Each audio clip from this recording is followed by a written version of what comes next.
So, okay, Sarah, do you want to get started and tell us a little bit about who you are and who you help and how you help them? Oh, okay. So if you don't know me, which you probably don't, maybe you do if Kirsten was talking about me maybe on her Instagram page. But my name is Sara Garverick, and I'm an integrative health practitioner. So, like, in terms of like what I like to do or who I like to work with or the types of women tend to be women that I like to work with, it's more about trying to work on rebalancing their health. So most of the women I talk to have, say, estrogen dominant symptoms. They're probably middle aged. Um, they probably have some autoimmune conditions or diseases, maybe some thyroid troubles, um, just usually some gut troubles along the way because it's almost impossible to have no gut troubles, it seems these days. So basically, those are the types of women I like to work with. And that doesn't mean men can't work with me. I just don't happen to have any as clients right now. But basically, what we do is we try to break down all of their symptoms and where we might see the trouble spots. And then I also like to analyze their mineral imbalances and some of their blood work if that's available. And we try to pinpoint where the troubles are and start working on what it takes to like rebalance, say, the function of different parts of their body. Say, like if we know their liver needs some help, then we work on what minerals and the toxins that are being brought into the body, or like if their gut needs trouble, okay, what can we do to help their stomach acid or their gut lining or things like that so they can digest their food better, because ultimately if you can't digest your food, you can't do much of anything, honestly. Yeah. Okay. Yeah. Very cool. I'm sure we're going to talk a bit more about the hair mineral testing a little bit later in the episode and also talk about supplements. So this is actually a big thing that I want to talk about. There's so many, I feel like, misconceptions, and this is going to be really, really exciting to talk about that. But let's start with the basics and let's start with food. So, of course, food is medicine, food is healing.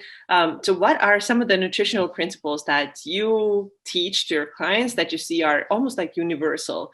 Okay, I know that most people really need this, and maybe what are some of the things that we are often missing out on when it comes to food? Okay, so I think a lot of people that come to me, they don't tend to emphasize protein, especially in breakfast, maybe. That would be one area that I notice fairly often. But then some of the other ones, they emphasize protein excessively to the point where they're like, okay, I know I'm supposed to get a bunch of protein. I know. Everybody's told me this a million times, but maybe they're not very good at digesting it, right?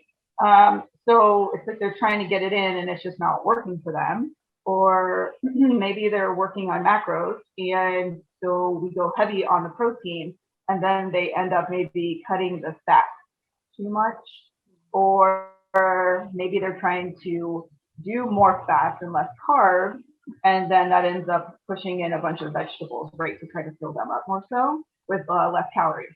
And I'm starting to see patterns where they're not digesting the vegetables very well. So I see like lots of like raw vegetables in people's diet, and sometimes like greens, for example. Everybody says like greens are good for you and you need to eat your greens and all these things, and sometimes that's really not working for a lot of women. So one of the first things I kind of talk to them about, I'm like, what is it that like when you eat these things, you have trouble with that?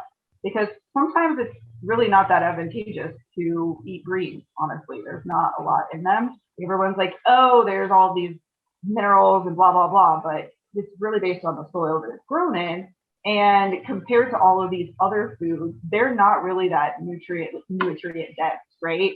So I'm seeing things like that, but definitely low calories. Definitely like not enough calories coming in the first place. Sometimes I think that's because they like to skip breakfast or maybe some intermittent fasting, all kinds of buzzwords here, right?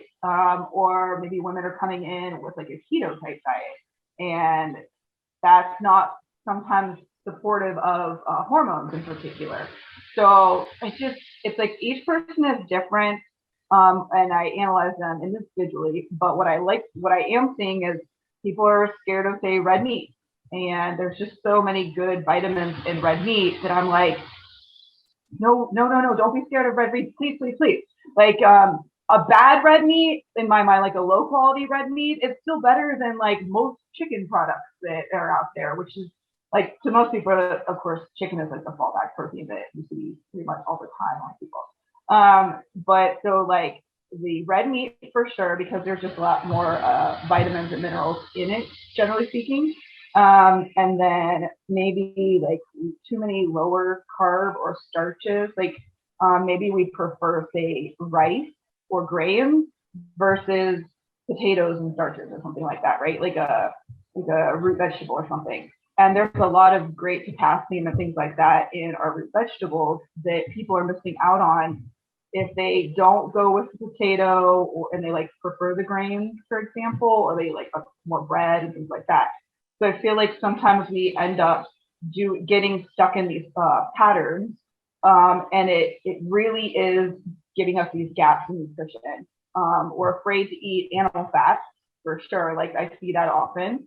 So when you're afraid to eat, or I shouldn't say afraid, that's a terrible word, but like we avoid eating fats, especially animal fats, and we like to sometimes replace those with, say, maybe like cooking oils, fine, or avocados, or what's another good one, like nut butters and things like that. Those are not the things that contain fat vitamins.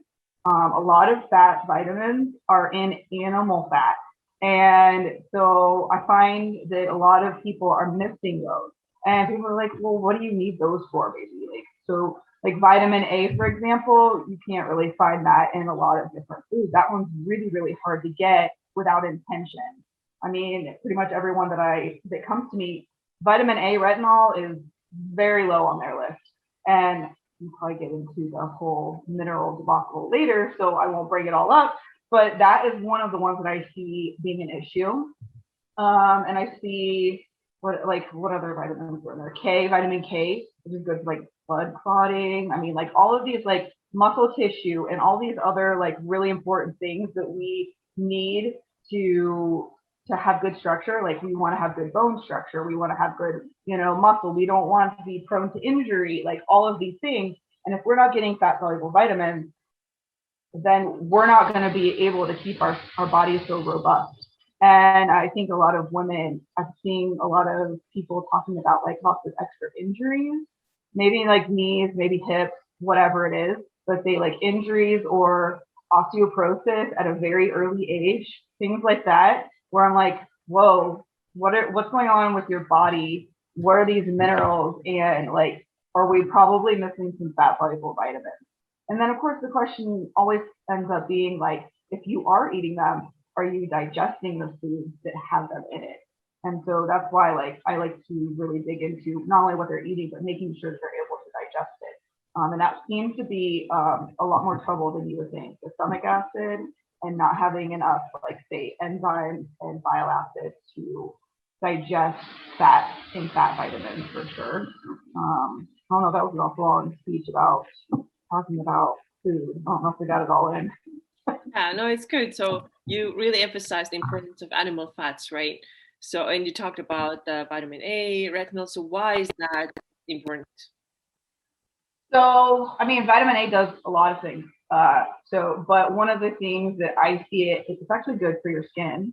So a lot of people are like, oh, want to have better skin. So that's always a good yay thing, right? But because it's good for your skin, that same kind of tissue is also good for like your connective tissues too. So like it plays a very large role in that. But the other thing that I really emphasized before is when you like it's like an anemia, blood, iron, copper type of mess here. And the people that I see, they're low in retinol. Generally speaking, it's you have to have intent with retinol. Like you can't generally accidentally eat enough foods that have retinol. I don't think because it's in foods that most people avoid or wouldn't touch or whatever. Like you're not going to go eat a bunch of cod livers and you're not going to eat a bunch of beef liver most likely.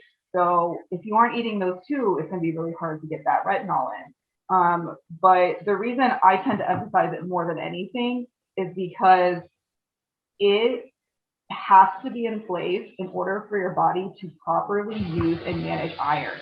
And iron is so important because we need it for, say, like breathing, right? We need it for hemoglobin.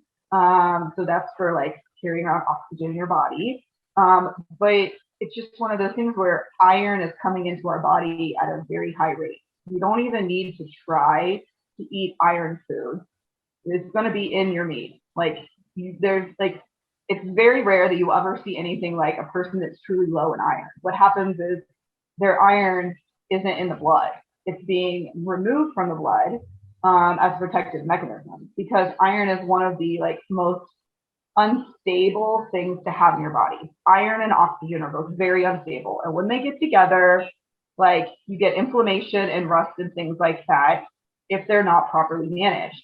So the body is like super smart. It's like, oh, I've got this iron here, I've got this oxygen here, and I don't have all of the tools I need to manage the situation. So I'm going to separate them. I'm going to take them away. I'm going to be like, okay, iron, you're out. So the body's like, okay, what are we going to do with the iron? It's going to go in your tissue. So it's going to go into, say, like your liver. It's going to go into your gut lining, possibly. It could end up in your uterus. Like all these different areas that you wouldn't normally think that iron goes in there. That's just kind of crazy talk. But like when you start talking about people who have like Crohn's disease or say endometriosis or maybe like fibroids or things like that, that's clearly a big sign of inflammation. And it's quite possible that iron is playing a huge role. So basically that vitamin A is there to keep that iron and copper and retinol balance. And so those three, kind of like the 3 musketeers, I guess, those three have to stay together in the blood. There's no choice in the matter. That's what is required in order for the body to properly manage that iron. All three of them have to be there. And if they're not, the protective mechanism is to move it out, because it's still safer for you to take the iron and put it in your tissues. Even though it's not great, it's not desired, and it still will cause inflammation, it's still safer than it being in your blood and toting it around over and over again. Because it's just way too much oxygen in the blood, and you're just way too prone to a bigger stress, a bigger oxidative stress, simply because the iron has to be in a particular form in the blood to be properly managed. So yeah, well, we quickly got into the iron conversation, and this is a good one. I knew that was going to happen. Yes, of course, we both knew it's going to happen. And I think it's so important to talk about it because so many women have been prescribed iron, and it's such a common thing. I remember myself too, but luckily not recently, but when I was 16 and I was tired a lot, and my doctor was like, yeah, looks like your ferritin is really low and we have to give you something. So she gave me iron. And then I have one personal training client who has constantly been on iron, and I know a lot of people who've been on iron. So why is this not a common knowing, what knowledge, what you just told us about, that it can actually in excess, it can get stuck in our tissues and not make its way into the bloodstream where it's supposed to be? Why do we not know about it? Well, first of all, I think part of this is going to be me like speculating, so I can't say that this is exactly what happened. But as far as I understand in medical school, the way they are taught, a lot of them are taught, is that the markers for your iron health, they're not the right markers. So they're being taught something, they're being taught to use this test to figure this out, and it's not giving you the information, or it's not a good marker, I guess you could say.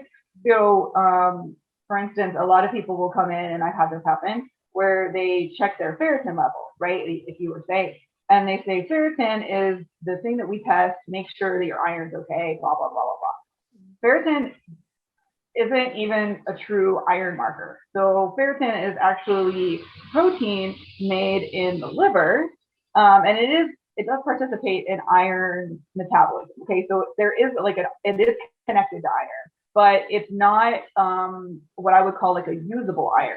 So like it's a protein that's supposed to kind of like house the iron when it's inside the liver. So what happens is if it's in your bloodstream, it's not supposed to be there in high amounts, right? So if it's in there, how did it get there? The general consensus or the belief is that the liver is actually breaking down. It's inflamed because it's got all this extra ferritin building up in it. And so what happens is when it starts to break down, there's no choice. It ends up in the bloodstream. So like if you see high ferritin in your blood, and everybody is different on what they say high is, but if you see a high level of ferritin, that is an indication of inflammation in particular. And so in this case, they try to relate it to being liver inflammation. So you might, if you go to the doctor and they start talking about having like a high ferritin level, then I would say that, yeah, the liver is kind of like crying out for help here. Like it's got too much iron and it can't handle what you're giving it. That doesn't mean like, oh my gosh, we should stop consuming food with iron. It just means we're not doing what we need to do with this iron in the first place, because it shouldn't all be sitting in the liver. So like if we can stop it from sitting in the liver in the first place, then we don't have this overflow going on or this extra damage going on, hopefully. Now, like I said, because it's a protein, if it ends up in the blood, it's actually, supposedly, it doesn't actually have iron in it at all either. So it's like the protein only is spilling into the blood. Is the consensus from some groups of people. So if I were to say like, how would I figure out what your iron picture really should be, as opposed to like looking at a single marker, which I would never want to do. Now, if ferritin was high, then I'd be like, okay, there's definitely liver inflammation, without a doubt. Now, as opposed to like what else is going on, then I would use other factors and symptoms to try to put the puzzle together, I guess. But if I wanted to look at it, I would definitely be looking at like your iron. I would be looking at like your hemoglobin. I would be definitely looking at some other markers in your blood to try to get a complete picture of how is iron going, like how is it functioning in your bloodstream. That doesn't tell you though what it's doing outside the bloodstream, like in terms of say like what we were just talking about earlier, like if you have extra iron, the body likes to like go and store it in different locations. Well, that's not easy to figure out. Like you can't just go run a blood test and be like, oh, you have all this extra iron being stored in your uterus, or oh, it's being stored in your brain, or wherever it is. Like the only way to really do that is kind of a biopsy that I know of, which I'm like, you ain't doing that. That's no go. No. So I guess the thing that I think of is like, I think this is being taught incorrectly. There are some professionals that will use iron, like the test iron, as an iron marker. There are some that will use ferritin. It's very rare to see somebody do like a really good picture in my mind. And when I say like good picture, I talk about like the full Monty blood panel. And that's like, I don't know, 15 tests. It's a single panel, but it's got 15 different markers. And what we're trying to do is we're trying to build a picture in the blood of what is going on with iron. Like, do we have enough iron, but we don't have enough, say, that vitamin A that we were talking about? Do we have enough of vitamin A, but we don't have enough of the copper that's also important? Like, it's kind of trying to give us a complete picture of like, do we have all the pieces to use the iron in the first place? And we're putting it together properly. Are we using it? Or what's our hemoglobin look like, right? Because that's like, that means like, in order to have good hemoglobin, we had to have enough iron plus its buddies and oxygen all going together to make this nice hemoglobin number. And that's the marker that they'll use for like blood donations, for example. So that would be like how I would want to get the picture in the blood, ideally, as opposed to what I see going on. I've never heard of a doctor ordering a full Monty panel. So like that's, I've never heard of that unless they have like a specific training. I've never seen it occur. Why do they prescribe iron or recommend iron? My guess is that they are literally only looking at a single like piece of the puzzle, and they don't have any idea of how iron actually works in the body. Like, I don't think they have any concept of like, when iron comes into the body, what happens? You know, because when we go to traditional medical, I feel like a lot of times they are only allowed to use certain markers to make a decision, right? Like those are the only ones that are covered under insurance. And so if that's only the markers that are allowed to run, that's the only pieces of the picture or the parts of the picture they get to see.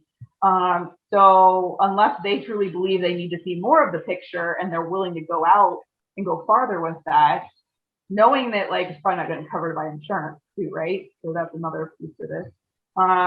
Like they're never going to find the full picture. What's interesting about iron that I find is that there's like a whole iron recycling system in your body. So like we don't even need all this iron that's coming in already because it's in the soil, it's going to be in your food.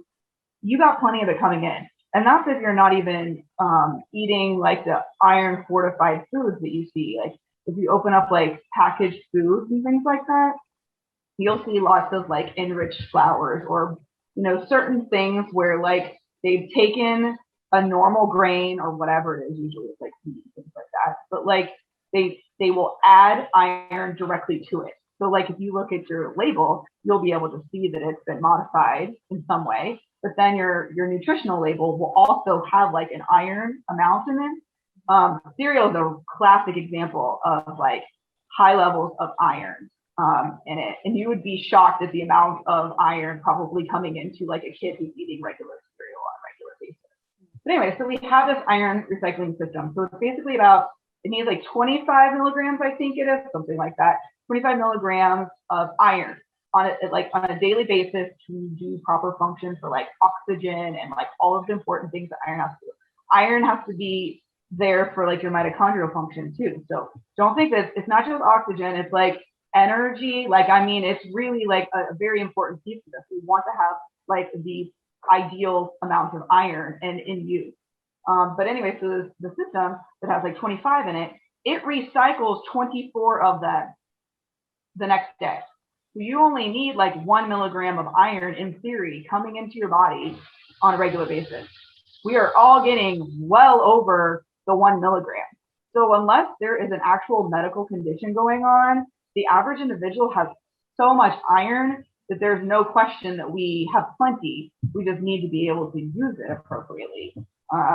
But as far as like you think people coming in on iron, it's also in birth control because their thought process is like you lose blood during your cycle and then they're going to replenish it. I looked up my old birth control from like years ago and it said like 75 milligrams of iron in one of the pills when they give you like the iron pill. Yes. A lot. I brought it. I just looked it up the other day because I was like, I wonder how, I knew there were iron pills in it. This was years ago, right? And I'm like, man, I wonder how much is actually in there. Like you only need 1 milligram. You lose maybe 7 or so during your cycle, depending on how your flow is, right? But like, it was an insane amount. And that was in one pill. And I think there were at least 2 pills every cycle. Yeah. So you were just automatically shoving more and more iron into your body. And then of course, there's all the other side effects of birth control on top of that. So it's like, you got plenty unless you have like some like internal bleeding or like a serious condition. There's no question in my mind that there's enough iron. It's like now we have to get all of the other things that you need to use that iron and ultimately like get rid of that inflammation, because like you were talking, you got clients coming in and if they're on iron, I'm sorry, you're probably going to create more problems for yourself if there's iron coming in. Let's talk about iron, like too much iron. I mean, I was actually, first of all, I was shocked to hear that there's so much iron in a single birth control pill and you pop 1 a day. Plus, then you might be on iron supplementation, which is how much do you get with like a supplementation pill? Like typically, what is that amount?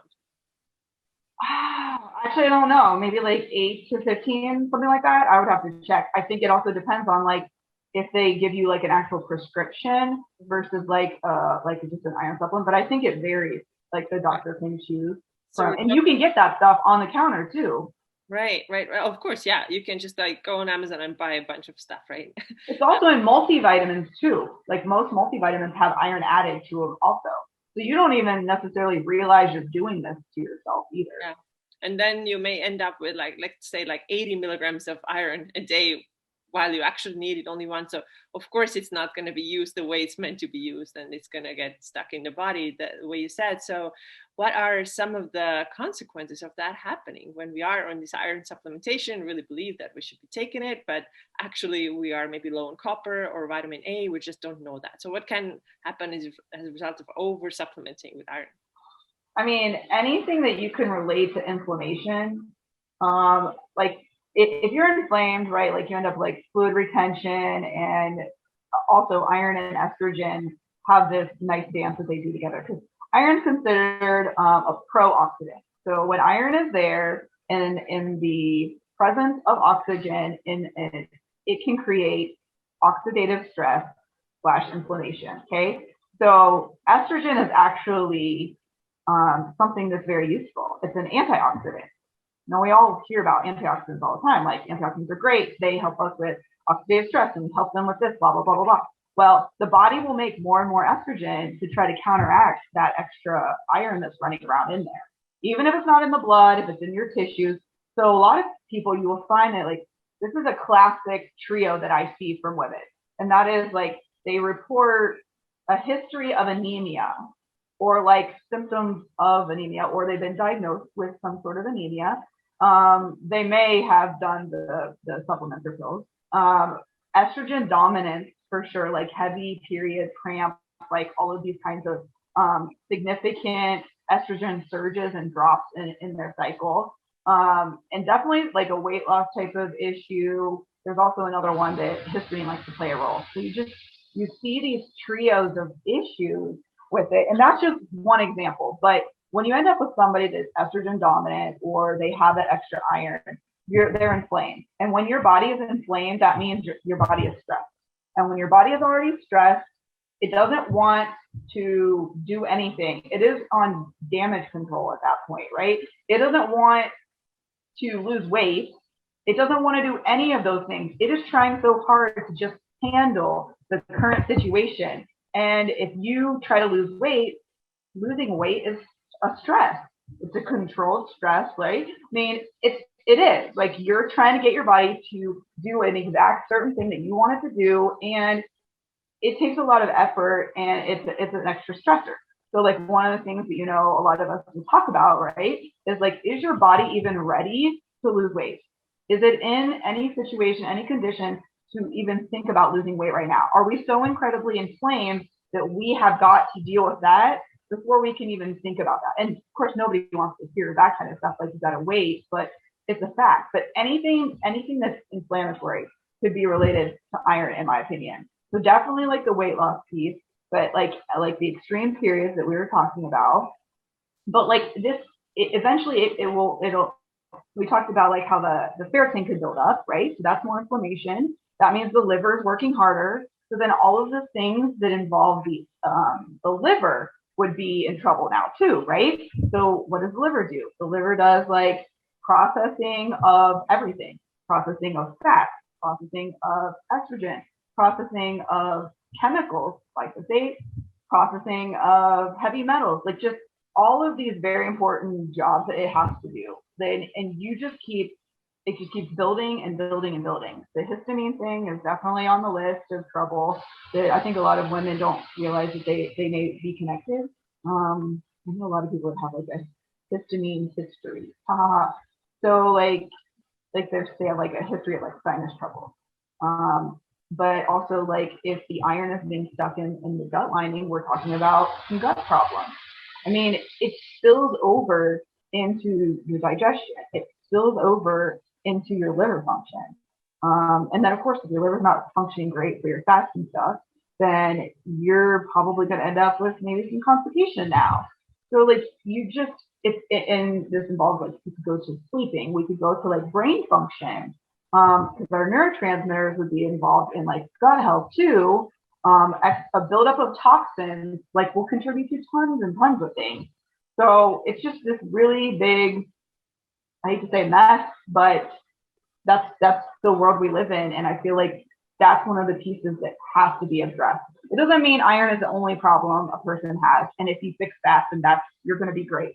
But if you have that iron combined, especially with say like seed oil, my favorite topic, my second favorite topic, PUFAs, people like to call them, that's like a recipe for disaster, because you have the iron, you have the oxygen, and now you've also got these fats that are susceptible to breaking down into smaller pieces that they really, I don't know the right word to use, but basically like that's like a nice little storm going on there.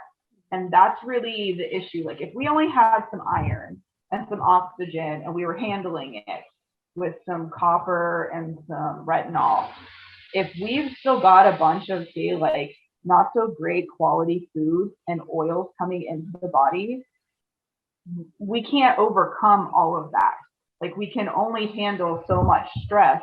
So if you've got the iron, which it's almost like the iron is like a constant, like it's just a given situation that we will have too much iron in the body at this point. There's no way to actually undo everything, right? Because it's in the soil and it's in your food. So it's like, yeah, you can stop eating cereals and things like that to like get the main pieces, right? But there's always going to be more iron coming in than you really need, right? Because we just talked about it. So you only need 1 milligram most of the time. So that's, you have to accept the fact that that's going to happen to you. But now what can we do about it? And so the way I look at it is I'm like, give it the buddy, give it the copper and the retinol so we can handle it in the blood, right? But then also lower your seed oil consumption. So like sunflower oil and canola oil and all those lovely things. Polyunsaturated fats, in case anybody's like, what the heck is she talking about when she says PUFAs? But those are like, that's like the perfect storm for iron. So those are the areas that I tend to attack in terms of like the dietary part of my clients. But I think you have to accept that they're going to be in there. So it's like, what steps can we take to handle them better? When you're talking about, you're like, you and I were talking about, well, what do you do after that though, right? Like, okay, now you gave me the copper and the retinol, but it still has this nice recycling system. So you're still gonna have keep iron coming in, right? Like it's still gonna have to go somewhere. And that's when I tend to bring up like the blood donation thing later on in the talk. And I know that kind of probably scares quite a few people, like the idea of donating blood, but if you've got all this iron in your tissue, right, how are you going to get it out? And that's, the blood donation is honestly like the best way to do it, but there's other smaller ways that you can do it. You can actually sweat out iron, but you can only sweat like a little bit out. So it would take you a lot of extra stress on your body to try to just sweat out all the iron that was missing, right? Like that's not a reasonable expectation. But I don't know, did I even answer that question right? Yeah, there's a lot of stuff there. And then, okay, one interesting thing that I thought, you know, we talked about like periods, and yeah, you lose, I think you said like about maybe like 8 milligrams in one period, like over the course of however many days you have, like something like that. So yeah, it depends, but yeah, yes. Okay, of course, but just, you know, to give people like an idea. So now if somebody has a really heavy period, the normal expected route would be like take more iron because you're losing so much. But I've heard you say, if I understood correctly, that what if a heavy period is a sign that your body has too much iron and wants to get rid of it? That's why it's doing the heavy bleeding. Is that what you're saying, basically? Yeah, that's what I think. And the reason I say that is because I was saying earlier, when you have higher iron levels, your estrogen starts to go up, right? Because it's an antioxidant to go with the pro-oxidant. Well, if that's what's going on, then your estrogen is going to keep going higher and higher and higher as your iron goes higher and higher and higher. So when that happens, you get into this like estrogen dominant situation with your body, and that generally correlates with a higher flow. So I mean, scientifically, it matches the symptoms, I guess you would say. So like when people come to me, I have like a symptoms survey that they fill out, right? And so like I can see them saying like heavy periods, and I can see them talking about these other things, and I'm like iron, iron, iron, iron, iron, iron, iron, iron. So yeah, I think it's being smart and getting rid of it. Like other people might be like, oh man, I really wish that my period wasn't so heavy and all these other things. Now I believe that if we take the proper steps, and obviously if you can donate blood, that would be awesome. But you will see that period start to level off. Like I really do think that the flow can really level off into a more manageable amount. And I mean, I can't say that it'll be like immediate, but maybe like in a month or two, depending on the person and how hard we're working and where we're starting from.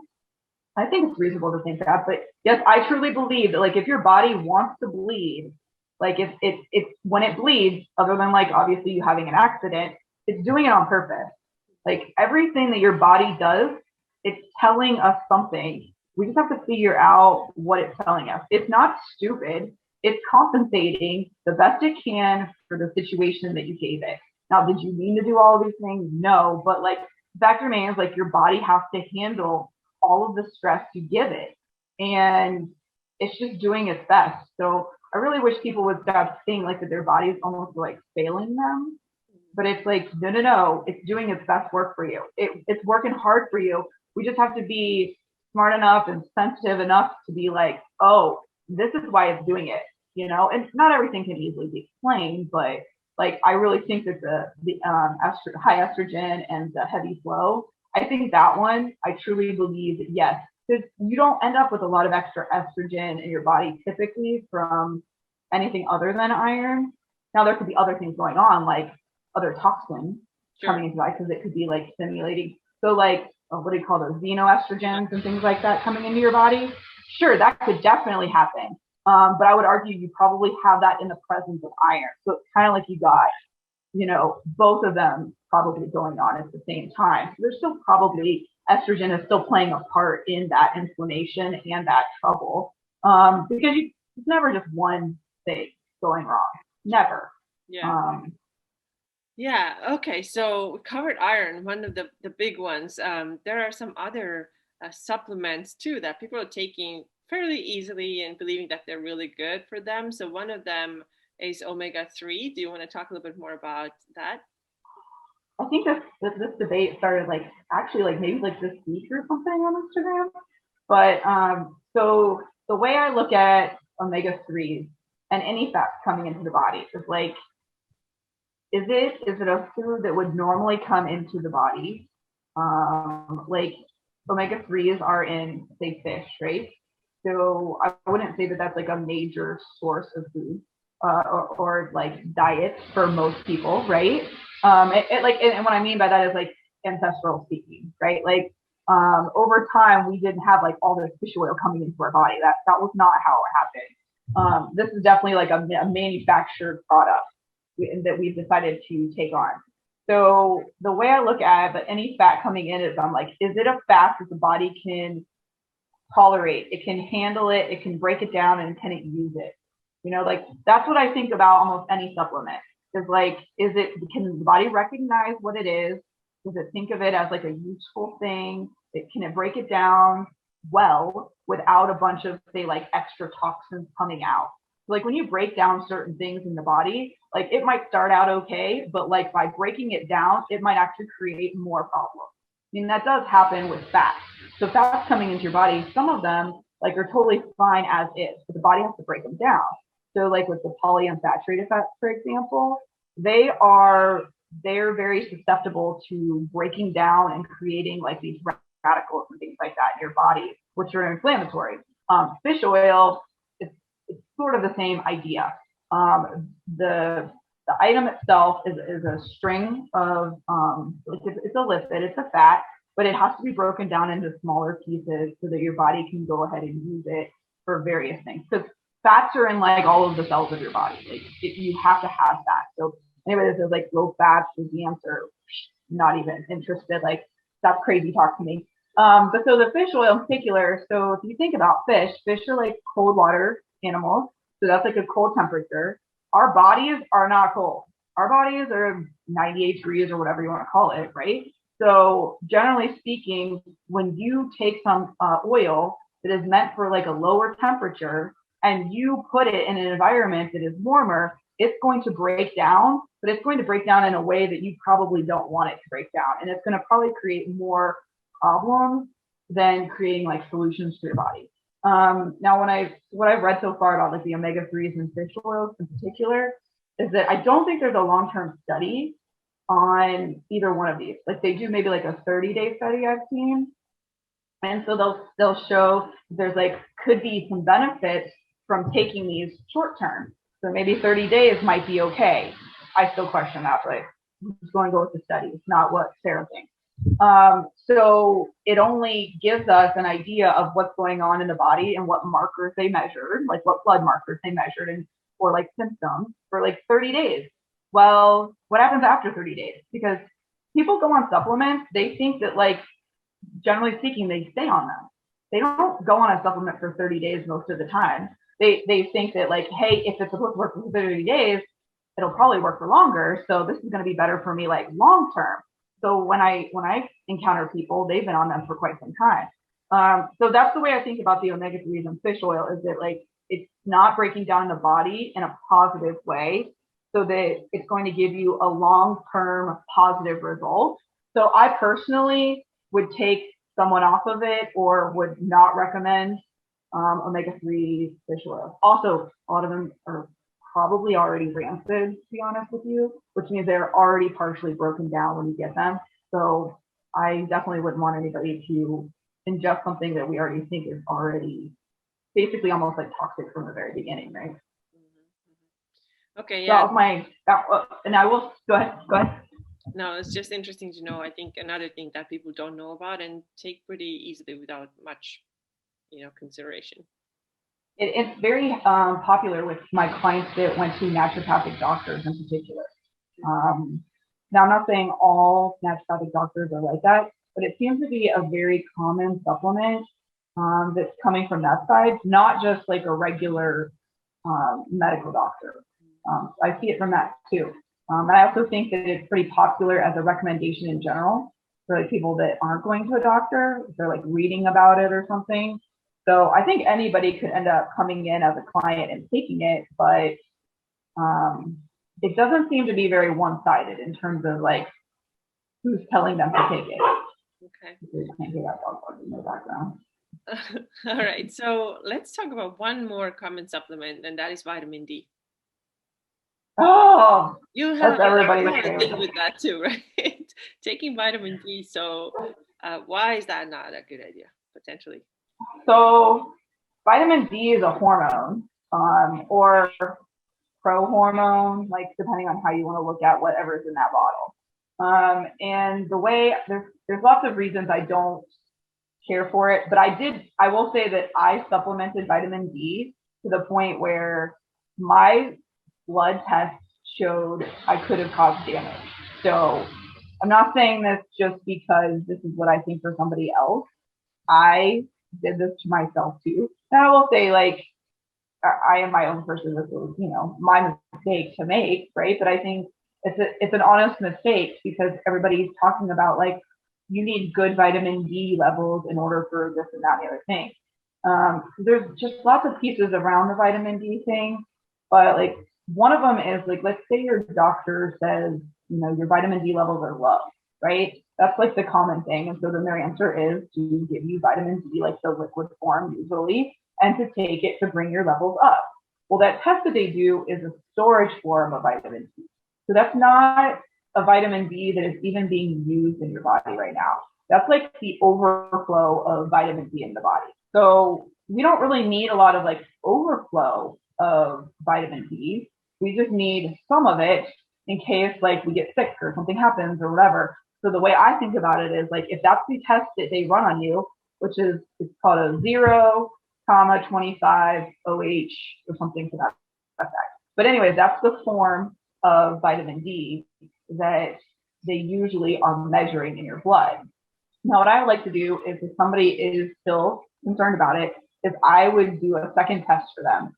And that is an active form of vitamin D. And there's really like, I don't even know, 14 to 19 different kinds of vitamin D in the body. Like the body takes vitamin D and it changes it and multiplies it. It's creating all these different forms of vitamin D, which do different things in the body.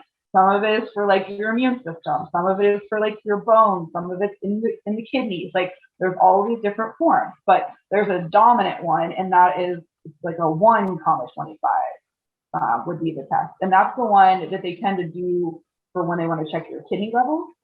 So that one is a pretty popular one. And what tends to happen though is like, let's say that you have some stored vitamin D that you were talking about.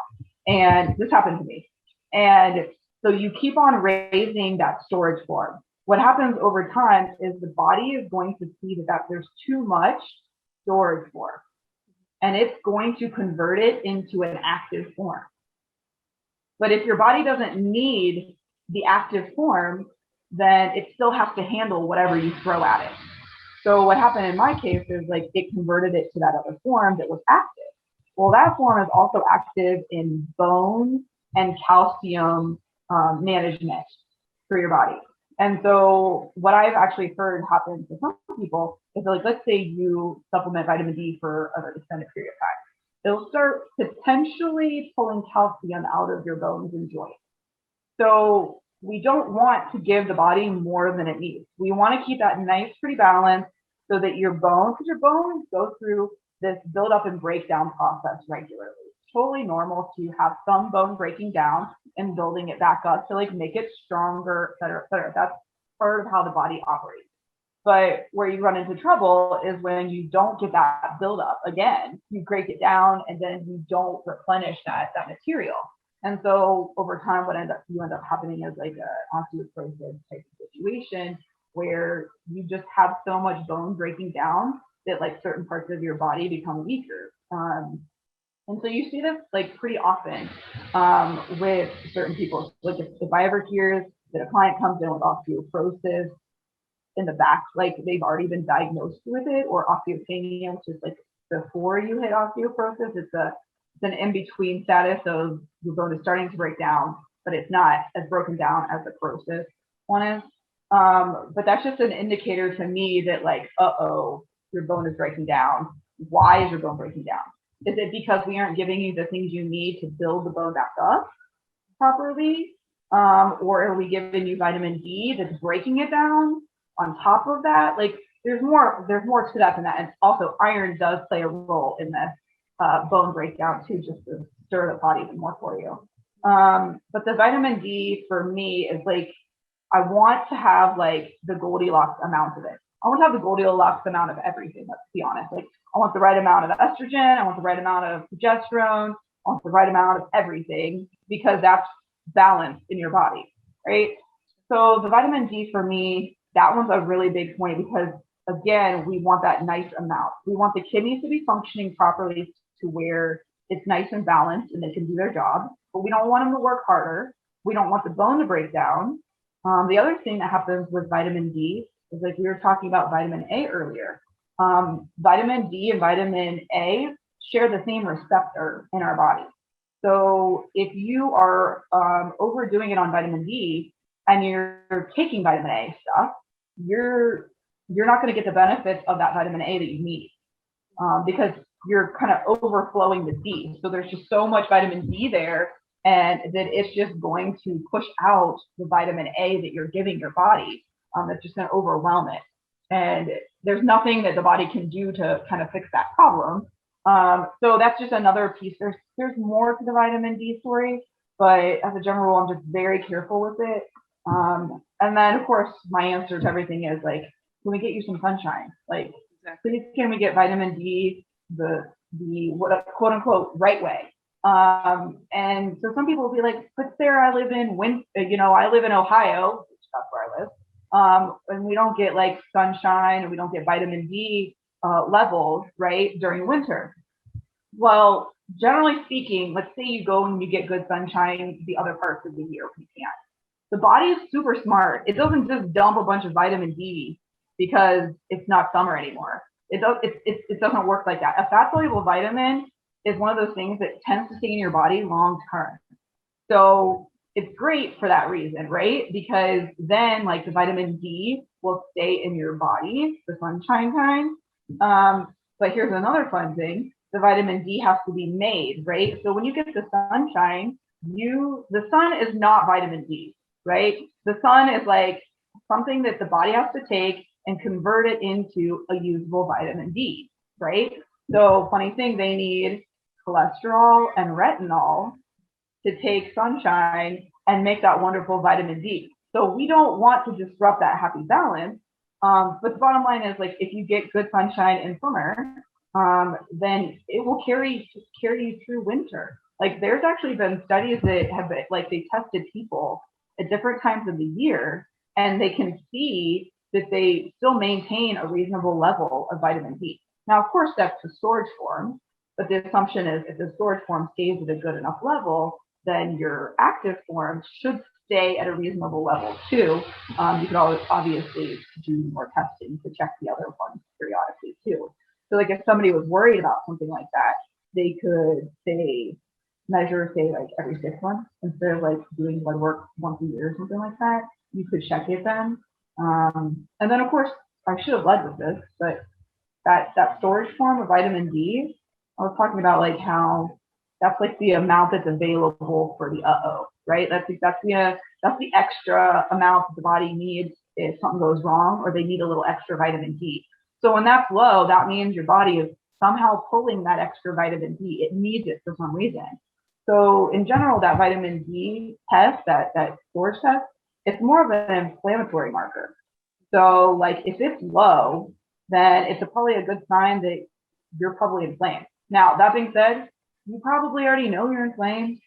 So I can't honestly say like, like I'm going to look at one of your test markers and then I'll be like, oh man, you're inflamed. No. You're going to know you're inflamed and you're going to probably already be able to tell me like 5 other things at least that already led me to think that you were already inflamed. You know, you didn't come to me because you're perfectly healthy. You came to me because you're absolutely not, and you want help, you know, getting back there. So that's another thing. I should have led with that, but I think that's destroyed the vitamin D for now, though. Yeah.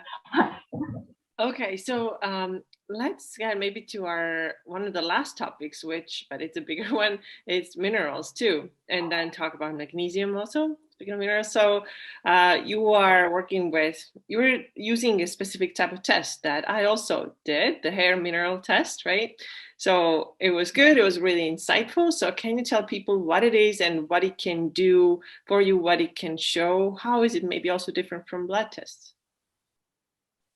Oh man, so that was a good one. You're gonna have to put a timer on me because you're gonna like, dude, this is gonna be like a 2-part at the rate we're going. Yes, and actually, we want to do also, right? When we talk more, so maybe just for now, let's just give people like an overview, and then in part 2 we can dig a little bit deeper into that. Do you want me to bring up magnesium first, or no? Yeah, let's actually talk about magnesium first, and then talk about the hair mineral test. So of course, everybody's heard that there's like a million different kinds of magnesium, right? Like different forms you could buy. Like I don't know, what are there, maybe like 10 now? Who knows? Anyway, so I tend to go kind of a little bit easy on my magnesium supplementation, which might seem the opposite of what a lot of people do, is that their answer for everything is like, are you taking magnesium? And the reason I am more careful now is because of that test that we did and my understanding of how like magnesium doesn't work by itself in the body. It needs to be in balance with all of these other things that are going on at the same time. Because just like anything, there's like a Goldilocks balance of different minerals, and there's also like a Goldilocks level of that. So you want the right amount of magnesium, but you also want that magnesium to be balanced with all these other things. So for me, I tend to go easy with the magnesium when I first start working with somebody. And that's because I want to make sure that I keep that magnesium in balance with certain other minerals so that we don't end up with any like negative symptoms because it's too far out of balance. Now, that being said, like we do need some. So what I like personally is the topical one first, probably. So something like either like a magnesium chloride is usually what a topical is. You can have like a spray. It comes in like a lotion, like all those different kinds. But I like it. It's also could be something you could use for like kids or anybody that doesn't want to like swallow pills and things like that too. So it's also an easy one that you can modify very slightly in terms of the dose, because you just adjust the amount of sprays or the amount of lotion or something that you put on your feet. It also skips the digestive tract. So if you are a person that isn't good with digestion still and you're working on it, it's another way to like get magnesium into your body, know that it's going to be absorbed, and then like your gut didn't have to do the work, didn't have to go through the capsule to do it, like, you know, none of those things. And also some people will react negatively to magnesium if they take it orally, right? Like cause like diarrhea and things like that. So it's a very safe, kind of controlled way of giving yourself some magnesium. There's a bunch of different forms. I like that one. Epsom salt also is magnesium for other people, if they use those or not. Now keep in mind that's like somewhat of a detoxifier too. So like, let's say you do a soak with Epsom salt. Well, if you do it at like a high temperature, it's going to try to suck things out of your body. So it's kind of like removing toxins. But like, let's say you soak your feet in like a medium temperature, like not too hot. Instead of it pulling things out, it's going to help to bring the magnesium into the body. So you can literally change whether you want the magnesium to detoxify you, pull things out, or if you want to bring the magnesium maybe up into the body more so, you can just mimic or change your temperature. The same thing goes with like, say like a tub soak or something like that too, right? But anyway, so those are like a couple of ways to do that. And I also like mineral drops. And that's just because our soil and our water is pretty depleted with minerals. It's hard to get good quality water without having a bunch of crap in them. So those are the ones I stick to first with people, and then I go based on like where everything else is at in terms of like their other minerals and their symptoms and things like that. I do like glycinate, magnesium glycinate for some people for like sleep and stuff. It doesn't, not every form works for every person because again, like all of these different forms of magnesium, it's like just because you tried magnesium in this one form and it didn't work for you, or you got like a negative symptom, does not mean you don't need magnesium. It might mean that that form of magnesium wasn't working out well for you. Glycinate is one of the ones that it's not always perfect for everyone, but it seems to work fairly well for most people. And sometimes it can help with sleep, which is a huge problem for some people. But there's other forms that I've definitely used or other people like, and that's like the malate form, borates, and so there's various kinds of magnesium. One that I do not do or like avoid and I take people off of is magnesium citrate.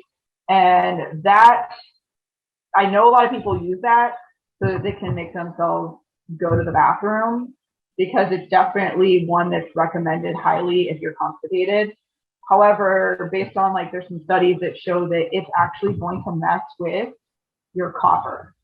So if that citrate is messing with your copper, then it's like you're trading one problem for another. Like you want magnesium because magnesium does tons and tons of things. Like you need magnesium. It's like basically responsible for almost every single reaction in some way in your body. So you definitely want to have enough magnesium in your body, but you also don't want to be like shooting yourself in the foot by doing it too, which is like pulling the copper out.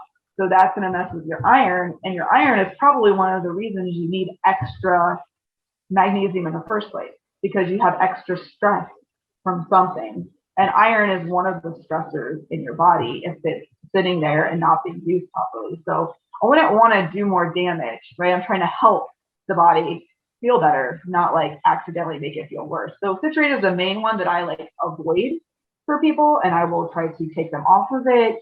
If the person's constipated, then obviously we're going to be looking at other things like why else might they be constipated. But do you have a particular question about magnesium that I didn't bring up? No, I think it's good that you mentioned citrate because I know a lot of people use that. I also personally have used that in the past before I knew any better. And honestly, I don't know if this is common or not, but at first it works and later it didn't even work anymore. It didn't do what it was supposed to do. So I was like, well, I'm not going to take this anymore. And now I know it wasn't such a good idea to begin with because like you mentioned earlier in the episode, like with digestive issues, the citrate is sort of a little bit like a band-aid situation, right? So we have to figure out if there's like stomach acid, if we need any enzymes, any like other actually helpful things, right? Instead of just like exactly like, yep, we have to break down why there's constipation in the first place and what are the obvious pieces that we can try to attack to get you to go regularly like you're supposed to. There's definitely stress plays a role in constipation too. So don't think like it's just some magic like, oh, just supplements will fix it. But come on, I know you want to talk about that one because you can talk about the vagus nerve all day long when it comes to like stress levels and things like that. So I never want to ignore that one. I'm definitely more of the sciencey person. And so I'm always like, it's a missing mineral, it's a missing this, but it's not that simple. There's definitely like a stress component for a lot of people when it comes to constipation. So I don't want to ignore that either for people. Yeah. I guess I should move. But and I see with, of course, my clients too. I'm a macro coach, and people come to me for weight loss and fat loss. But then, if constipation is on the way, like good luck with that, because, like you said also earlier, then we are more likely to deal with estrogen dominance. We're not getting getting rid of the excess that's floating around the body, and of course, like it's just stuff is physically stuck in your body. It's not moving, then you're not eliminating, and you're not going to get the results either when we're talking about weight loss, fat loss. So digestion is really important, and that stress part, yes, I absolutely can know that personally, and we've talked about it off air, obviously. But oh yeah, time when I have I'm launching a program or having some kind of like a bigger, higher stress period in my life, boom, this is the thing that shows up, constipation. So TMI, sharing with everybody, but this is really another way to illustrate how much stress really plays into all this. Yeah, whenever I talk to people, I'm like, we're going to talk about the things that you might not normally talk about. Like, that is just a fact. And that's because those things that you are ashamed or don't think you should talk about, those are like very critical pieces to the puzzle. So like, I always am like, no, I need you to tell me this stuff. Like we track things like that every week with clients. We're like, all right, how often are you going to the bathroom? Some people think it's weird, but I'm telling you, like, by the end of it, the things you will tell anybody when you get comfortable, right? You may not have a conversation with your significant other or your friends, but the things you will tell your practitioner and your health coach, oh yeah, like almost anything will go at that point. And the other thing is periods. Like, you never have to apologize for, hey, I don't know if this is now too much information, but it was like super cloudy and super heavy and super painful this month. I'm like, yeah, we do have to talk about this because there are some things we can do about it. Yeah, and it's kind of interesting because like whenever somebody's healing, their menstrual cycle will definitely change. Yes. But it actually, if it is improving, it like changes in a certain way most of the time. So it's like the beginning of the cycle gets better, but the end of the cycle can get worse first.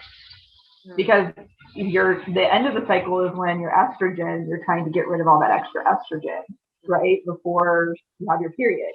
Well, that's like a major piece to the puzzle, right? So that means like the estrogen had to go into the liver. The liver had to break it or package it up into like the get rid of it form. It had to dump it into the gut, and the gut had to get rid of it. So like there's just all of these little pieces about a cycle where I'm like, oh no, we want to know everything. I want to know what day it happened on your cycle. I want to know, did your cramps get better? Did you have cramps? Did you have pains on day 1 and 2? Did you have PMS symptoms? Like all this stuff matters. And so I'm just like, no, just give it to me. You're not going to gross me out. I've seen pictures of parasites and all kinds of things. Just give it to me. I was like, I will learn my lesson if I decide I didn't really want to know that later. All right. So as the last part of today's episode, let's talk a little bit about the hair mineral test and what it can show for us. Show to us. Okay. So, all right, when we talk about blood work, right, blood work is kind of like we're giving ourselves a picture, a snapshot in time of what is going on in the blood itself, right? Like it's like, and then the blood is one of those things where the body tightly regulates what's going on in the blood, right? It has to, because the blood is like the immediate source of everything that the body needs to do things. So like it can't afford to let the calcium go too far. It can't afford to have the iron go too far. So it tries really hard to regulate that to like a pretty tight range. So in contrast, like what happens when the body is trying to regulate all of that stuff, right? It's got to get rid of the things that it doesn't want in there to try to keep that off in balance. And some of those things you can't just like pee them out. Like the answer, like, yeah, you're trying to keep that tight control of the blood, but the body has to use the tools that it has to then get rid of the excess or get rid of the things to keep the balance where it has to. And so a lot of times what will happen is certain minerals will end up being removed from the blood and it will go somewhere else. The other thing that happens is like not everything stays in the blood, right? Some minerals and things like that, they have to go into your tissues, they have to go into your hair, they have to go into your joints, they have to go into your bones.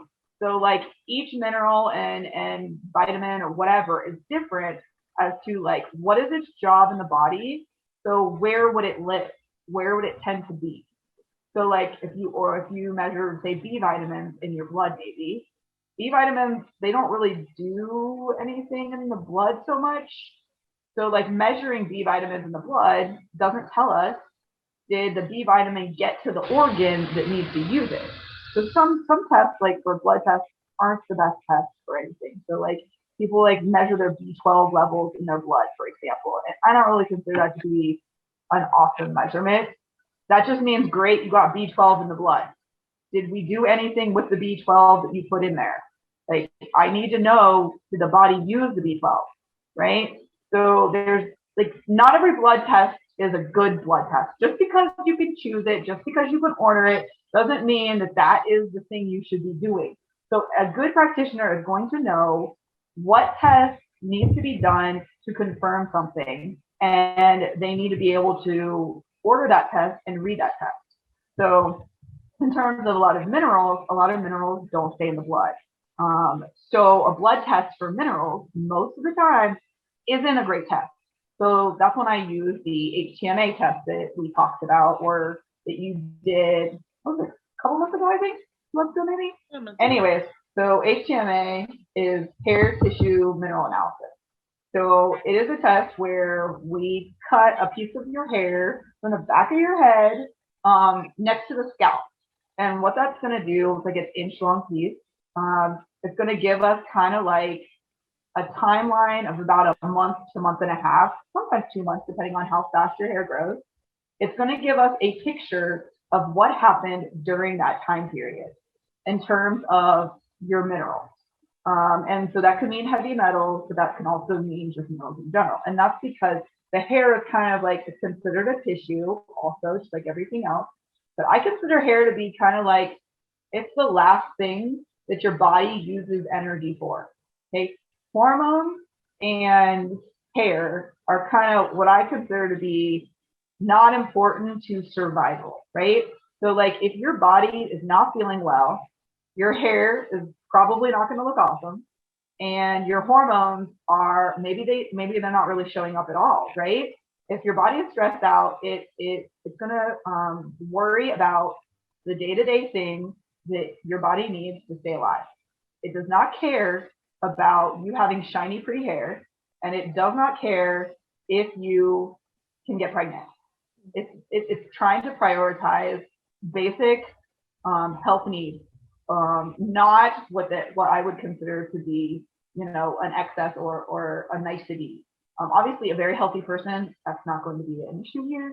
But whenever people are like, "Oh, I want to test my hormones," I'm like, but the hormones are the last thing that tends to change about your body, right? So I'm not a huge fan of looking at hormones early on. That's why I go to the hair test first.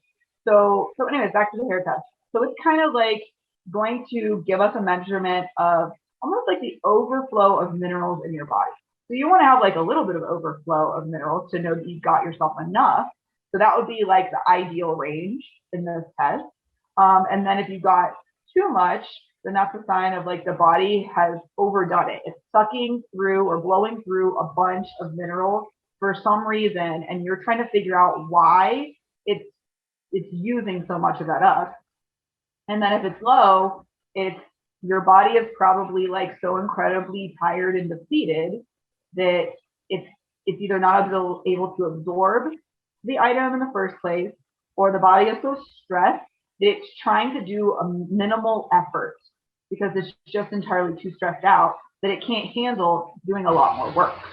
So when we look at like the hair tissue mineral analysis, we're going to be looking at like different minerals and how they compare to each other. And we can kind of figure out, say, like if you have blood sugar troubles, for example, or thyroid troubles, like there's certain minerals that are needed to have good blood sugar balance. Okay. and to get that good insulin production and the receptors and all of that stuff. There are certain minerals that your body needs in order to make thyroid hormone. There's also certain ones that you need in order to, once you've made that hormone, to get that hormone to actually go to a receptor and be received by other cells. Because thyroid doesn't act all by itself, right? It's got everybody else participates too, and it's trying to regulate everything else in the body. But everything else in the body basically has a receptor, and it has to be able to receive that thyroid hormone. So if you can't receive that thyroid hormone the way you want to, maybe some of your minerals are off. Maybe it's not the thyroid's fault. It's making the hormones that you need it to, but your cells aren't getting it. So maybe there's other minerals involved in this communication like gap or problem that you start to see. Same kind of thing, like I said, with like an insulin. So maybe you're making insulin, but maybe your body's not detecting that insulin because of the receptor. And that so calcium and potassium play really big roles in say thyroid function like that. Calcium is huge for like communication of those things too. And remember how we were talking, like if you give yourself a bunch of vitamin D, right, then that calcium is going to break out of that bone. Well, where's it going to go, right? It doesn't just vanish in the body. It's got to go somewhere. So when the body doesn't want to keep it in the blood, because like I said, trying to tightly control how much calcium is in the body. So then your hair test might see high levels of calcium simply because you supplemented with vitamin D. It's showing me that you have a high level of calcium for some reason. So when that happens, then we're looking at like, okay, what happens when the body does have extra calcium, right? How is calcium being used in the body in other ways so that if you have too much of it, what will happen? And blood sugar and thyroid troubles are like a classic symptom. So like if I look at your hair test, I can be like, oh, your calcium level is really high. Now maybe it wasn't vitamin D that did it. It could be that you're not able to make that bone like you want to because you're missing some other mineral or like I said, that fat soluble vitamin, right? So maybe there's something else to this for why you have extra calcium in your hair test. But what tends to happen is it's showing me that extra calcium is going to coat all of these receptors in different parts of your body. So whether it's like your thyroid receptor or it's going to be say like your insulin, whatever it is, that coating is going to be thicker. And when it's thicker, then the signal can't get through very well. Right. So like that's just like one very small example of the calcium and how a mineral test could help you there. But there's other ones, like there's a bunch of minerals that are used by the liver. So I can go look at those individual minerals and I can see like, oh my goodness, your liver is so tired. It is working so incredibly hard and it is blowing through a bunch of zinc and a bunch of chromium and like all of these other minerals that I know that liver needs to operate on. So like I can detect those kinds of stressors and it should match up somewhat with, some of your symptoms too. But I know a lot of people really like tests. They really like to be able to see the data in front of them to show why they feel the way they do. And then they also, I think a lot of people want to be able to see the progress. So like, yeah, you see the trouble spots in the beginning, and then we work on things, and then we like might retest your hair and say like 6 to 9, 12 months or something like that. And then be like, okay, are we making progress now that we've been working on these things? Now, so a lot of these are like, it's only measuring minerals. So it's going to have like, say, like heavy metals in there too. So like, then we're like, okay, where are you getting heavy metals from? Are you getting heavy metals because it was in your bones and your bones broke down? And this was a long time ago that the metals got in there? Or is there heavy metals in your food and your water right now? And we need to be looking at filtering your water better. Because all these heavy metals, all of them are some sort of metal, like a lot of them are. Like, so zinc is a metal, not a heavy metal, right? It's considered like a metal we need to use for like hormones and all those things in our body, immunity, things like that. But each metal plays off of another metal. So like, if you have these heavy metals in your body, they will disrupt a regular metal, like one that we might need to use. So by looking at, say, the heavy metals, I can be like, oh, this explains why your liver is having trouble. You have a bunch of mercury coming into the body or something like that. So there's a ton of things that can happen from this. I can figure out if you're like stuck in flight or fight sometimes based on that, but that's like a symptom kind of thing too. So like, you know, when we're talking and working about stressors, and we're like, how do I manage my stress better, right? Like, and then they give us all these things to do, all these like stress management techniques and all of these things. But like, what if your minerals are out of balance and it's putting you there? What if you're like pushed up against a wall and you're trying all of these things to feel better, to calm yourself down, or to get yourself out of the funk you're in, but maybe it's just not that simple. You know, it's just another piece to make sure that we're fully grasping the situation in your body and making sure that we can actually improve it. So maybe you do have to do stress management techniques, but maybe there's another piece to this puzzle. Maybe there's a balance that we need to work on to really help you get out of, you know, that fight or flight. Or if you're in the other state, right, where you're stuck and you can't get out of the block, or for lack of better terms, right? So I mean, there's a lot. We can see like your stress hormones are being affected by minerals a lot. Like for instance, we talked about this is like potassium is usually low in almost every single person's HTMA. And potassium is needed for good thyroid function, but it's also needed for good basic stress management, day to day, like adrenal function, like all these kinds of things. So like potassium gets used a lot because there's always some stress in our life, right? So it's just an interesting thing where we're trying to balance the minerals. We're trying to look at like things that are low. And then we also want to match those things up with the person's symptoms. Always, always, always. You never want to just look at the piece of paper and the test and be like, oh my gosh, my calcium is through the roof. I need to cut out all of the dairy in my body. Like I need to stop eating dairy in my diet. Like, no. That's not the issue here. The issue is that your body has extra calcium, but why does it have extra calcium, right? Did we not give it the calcium buddies? Like, do we need some vitamin K in order to keep that calcium in the bones? Did we accidentally create all of that extra calcium from that vitamin D supplementation that we talked about? Like, we don't want to just look at these things and be like, oh, so I should just go buy every single supplement that's on my hair test that shows low. Like, no, absolutely not. And some of the other things is, you know, think about when you're stressed and your body doesn't have enough fuel to do things, or like your digestion's off, your minerals are going to probably be pretty low because your body can't pull minerals from food if it can't digest the food in the first place. So we never want to just take the test and just run with it and make that assumption. And that's why I like really try to emphasize the fact that I'm like, don't order a test without talking to somebody and making sure they get your actual symptoms. Like they have to dig into you in order to get this test and have it make any sense. And honestly, like if I know your digestion's really bad, I might even wait to have this test run. Because if I know that your digestion is very poor, your levels might all be very low.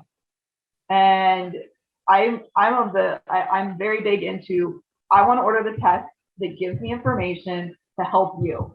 If I don't need the test to help you, then I will tell you that. And I will say, okay, what if we wait, say 3 months or 4 months or something like that?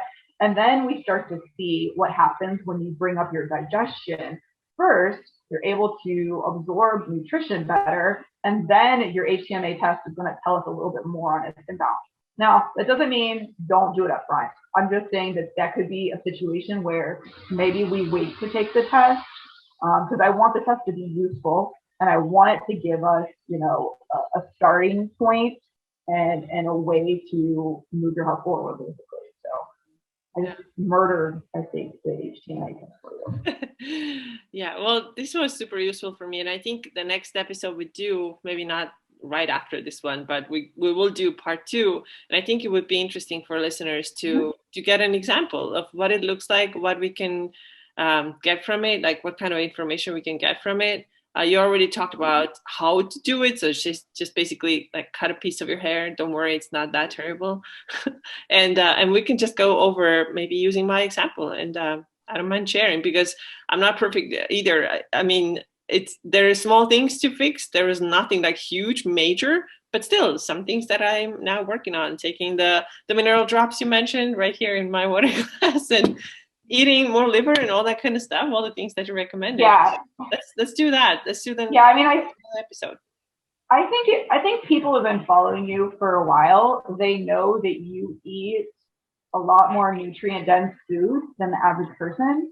And so it only made sense that your HTMA test would reflect some of that. So yours wasn't flashy, right? Yours wasn't, super exciting, like, oh my gosh, we have all of these things we must do. It wasn't that kind of a test. It was a lot more subtle. And the important thing to know is like our bodies go through different periods of stress, different seasons and things like that. And our eating style changes and like our activity levels change. So, a hair test is never going to be perfect. You're never going to get that hair test where every single one is like optimal level. It is not going to happen. If it is, I will eat my shoe probably. But basically, like, we have to expect that we're always a work in progress. Our body is a work in progress. Our mind is a work in progress. And that test is only there to like give us some clues as to how we're feeling, and maybe trying to help understand why we feel the way we do and what kind of help we might need. But I don't know that everybody needs a test like all the time. But I think it's a good thing where if you feel like you're not quite right, or you feel like you need some support and you can't figure out what's missing, or something like that, I think it's a good idea. But everything is going to fluctuate up and down somewhat, so I don't want anybody to be like, oh my gosh, I have to have a perfect HTMA. So far, I haven't seen it yet. So yeah.